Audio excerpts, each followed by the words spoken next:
నియోజకవర్గంలో 2047 విజన్ కి అనుగుణంగా గౌరవ చంద్రబాబు నాయుడు గారు మన సీఎం రాష్ట్ర ముఖ్యమంత్రి వర్యులు నారా చంద్రబాబు నాయుడు గారి ఆదేశాల మేరకు ఆయన సూచనల మేరకు కూడా నియోజకవర్గ స్థాయి నుంచి కూడా 2047 విజన్ కి ఒక ప్రణాళిక తయారు చేసుకున్న ఉద్దేశంతో ఈ 5 సంవత్సరాల ప్రణాళిక, అదేవిధంగా 29 వరకు ప్రణాళిక, అదేవిధంగా 2047 ప్రణాళిక కూడా వెయ్యాలి అని ఈ రోజు అందరు అఫీషియల్స్ తో కూడా అన్ని డిపార్ట్మెంట్స్ నుంచి కూడా ఈ రోజు రివ్యూ చేయడం జరిగింది.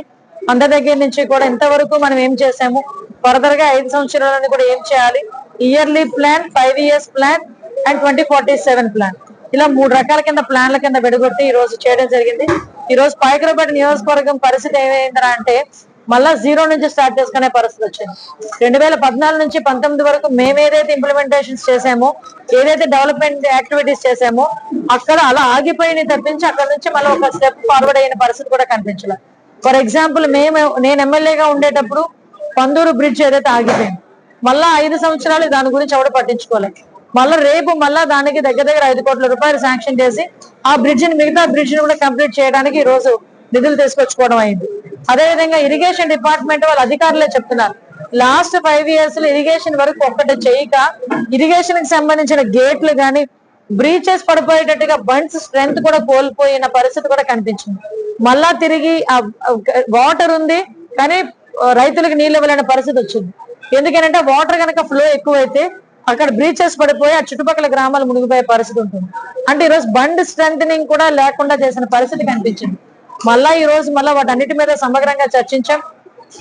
ఆయకట్లో ఉన్న పొలాలన్నిటికీ కూడా వాటర్ ఇవ్వాలంటే కనుక డెఫినెట్ గా బ్రీచెస్ పడకుండా బండ్ స్ట్రెంథనింగ్ చేసుకోవాలి.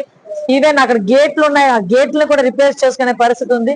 అంటే ఎగ్జాంపుల్ చెప్తున్నా. అదే విధంగా ఈ రోజు పాయకరావుపేట కాన్స్టిట్యుయెన్సీ పొటెన్షియల్ ఉన్న కాన్స్టిట్యుయెన్సీ.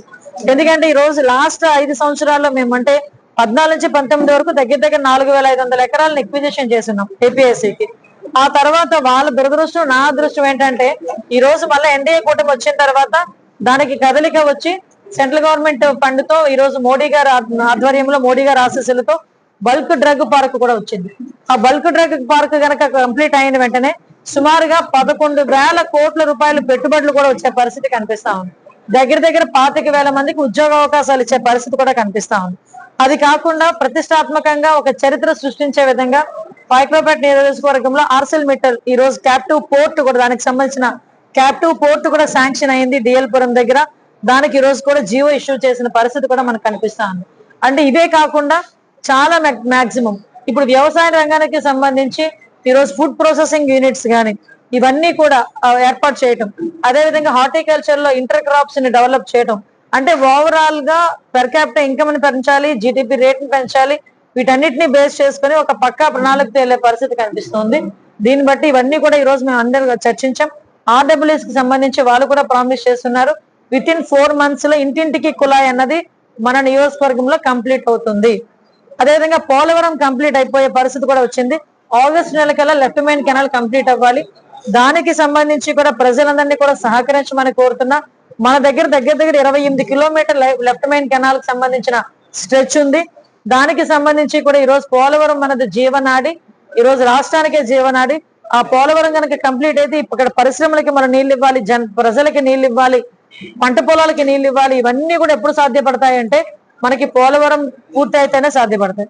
కాబట్టి దానికి కూడా ప్రజలందరూ కూడా సహకరించాలి మనస్ఫూర్తిగా కోరుకుంటూ, పాయకరావుపేట నియోజకవర్గ అభివృద్ధి, అదేవిధంగా ఈ జిల్లా అభివృద్ధి ధ్యేయంగా పెట్టుకుని ఈ రోజు అదేవిధంగా రాష్ట్ర అభివృద్ధి కూడా ధ్యేయంగా పనిచేస్తున్న గౌరవ చంద్రబాబు నాయుడు గారికి ప్రత్యేకంగా ధన్యవాదాలు తెలియజేసుకుంటూ, ఆయన విజన్ లో భాగస్వాములు అయినందుకు ప్రత్యేకంగా ఆయనకి కృతజ్ఞతలు తెలియజేస్తూ పాయకరావుపేట నియోజకవర్గ ప్రజలకు కూడా కృతజ్ఞతలు తెలియజేస్తున్నాం.